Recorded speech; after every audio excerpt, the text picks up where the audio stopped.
ماښامنۍ ګڼه ګوڼه او د کندز شیرخان بندر لاره. ټول مسافرین هغه سیاحان دي چې د ابدان له دښتې راستانه شوي دي. دلته سیلانیان د امن په فضا کې له هر ډول خفګان نه لري تفریحي بوختیا لري.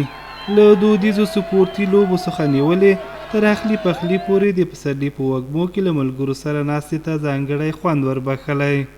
ما عمل در مدشت اودان یک مله جور میکنیم، یک چند روز تب خوشی است دیگه روز تیر میشه. علی امنیت بیخی خوب است، مردم دل خوب میکنه، پیش مردمی قنا میآمد.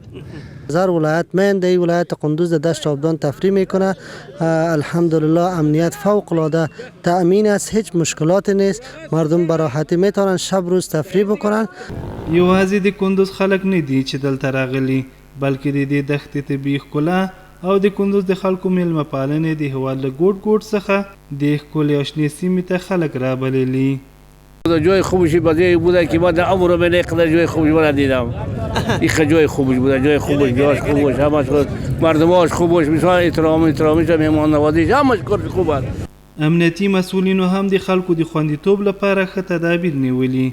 د دې دښتې په ټولو برخو کې د امنیت د ټینګښت په موخه امنیتي ځواکونه ځای پر ځای کړي دي تر څو خلک د امن په فضا کې په آرام خاطر سره تګ راتګ وکړي. ما ما برینایی است که هر وقت اینجا برادروار اینجا زندگی خود تیر کنن، تفریح خود بکنن. انشالله به خاطر امنیت ما شور در خدمت اینا آماده هستیم. په داسې حال کې هیوادوال د دې دښتې له ښکلا او رنګینیو څخه خوند اخلي چې په تیرو 2 لسیزو کې د جګړو او ناامنیو له کبله هیوادوالو نشو کولی چې تفریحي سیمو ته په سیاحت لاړ شي.